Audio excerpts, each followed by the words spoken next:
Hello everybody, Christian from Treasure Town here, and today we're going to be doing a complete overview of the 1928 $2 bill. Now, these have Jefferson on them, but they were some of the first small size $2 bills, and we'll be going over what makes them valuable, which ones are super rare. There are some star notes, better condition, really interesting errors, and different sort of consecutive serial numbers, low serial numbers, all types of things that you want to be on the lookout for. So let's head on over to the presentation that I've made. It'll be super comprehensive. Looking forward to talking it through with you.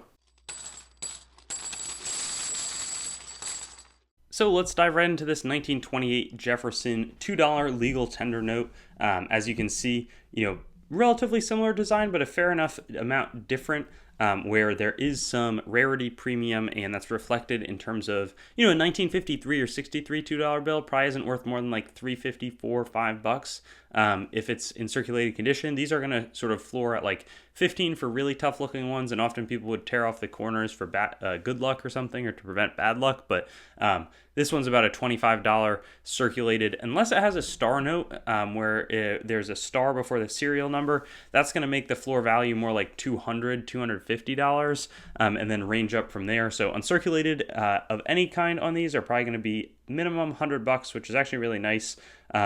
Versus a star note might be $500 to $5,000 depending on the specific condition that's in. So definitely something to look out for. As an example, this PCGS 66 1928 $2 sold for $12,925 in a heritage auction sale. So it can get pretty expensive with these.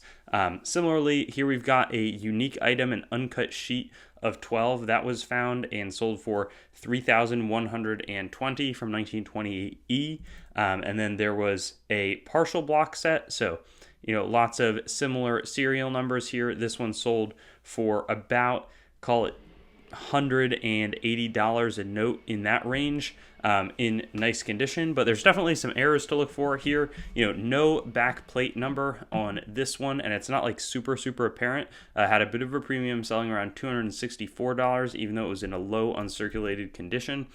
This one, on the other hand, had the inverted back, and despite being in an otherwise $20 condition, that inverted back leads to it being worth $720. It's sort of inverted and misoriented if you were to flip it over.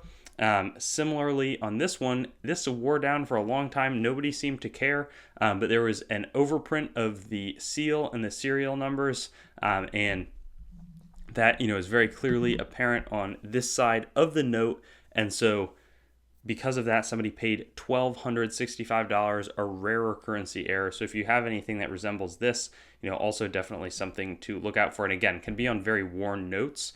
Here we had an obstruction in this first printing of this note. Didn't make it sell for too much more. The 2003 market was a little bit different. But as you can see, when there's blank on a note, that's one of the more findable ones.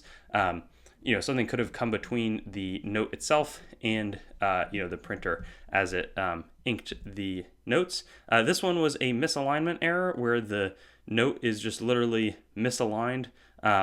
And this one sold for $95, not a huge issue there. I think more interesting are some of the fancy serial numbers. This one had the binary, just zeros and sixes, and a relatively low serial number as well, sold for $920, so big premium on that front.